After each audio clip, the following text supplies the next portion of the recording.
Pop Leo 14 പാപ്പയുടെ ആദ്യത്തെ ചാക്രിക ലേഖനം പ്രസിദ്ധീകരിച്ചു. മാഗ്നിഫിക്ക ഹ്യൂമാനിറ്റീസ് മഹത്തായ മനുഷ്യത്വം എന്ന പേര് നൽകിയിട്ടുള്ള ചാക്രിക ലേഖനം 2026 മെയ് 25-നാണ് പ്രസിദ്ധീകരിച്ചത്. കൂടുതൽ വിവരങ്ങളുമായി ജോൺ ജോസ് ചേരുന്നു.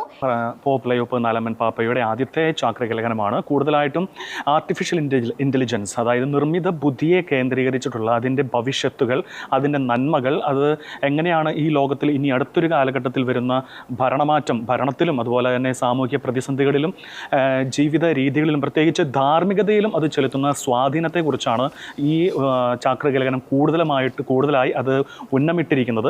അതിൻ്റെ ചാക്രിക ലേഖനത്തിൽ ഏറ്റവും കൂടുതൽ ഏകദേശം 5 അധ്യായങ്ങളാണ് ചാക്രിക ലേഖനത്തിനുള്ളത്. ഈ 5 അധ്യായങ്ങളിൽ ഏറ്റവും കൂടുതലും പറഞ്ഞിരിക്കുന്നത് ഈ ആർട്ടിഫിഷ്യൽ ഇൻ്റലിജൻസിൻ്റെ AI-യുടെ വലിയൊരു വിപ്ലവത്തെക്കുറിച്ചാണ്.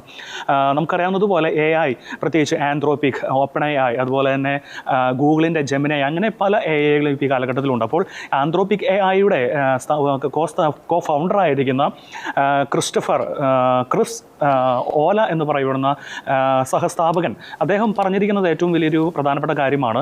ഇനി വരുന്നൊരു കാലഘട്ടത്തിൽ AI-യുടെ പ്രധാന ഉപയോഗം ഒരിക്കലും ഈ ടെക്നോളജി കമ്പനികളെ മാത്രം ആശ്രയിച്ചിരിക്കരുത്.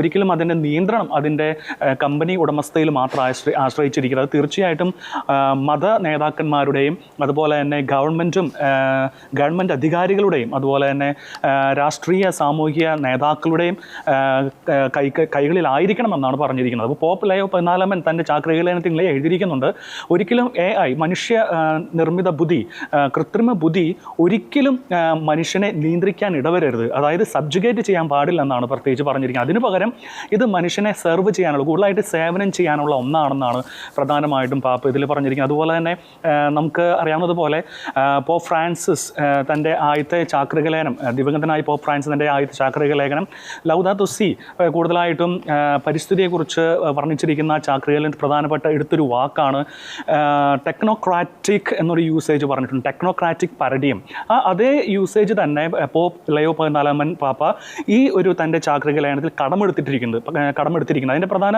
മലയാള വ്യാഖ്യാനം എന്ന് പറഞ്ഞാൽ സാങ്കേതിക ഭരണത്തിൻ്റെ മാതൃക എന്ന് വേണമെങ്കിൽ നമുക്ക് വിശേഷിക്കാൻ സാധിക്കും.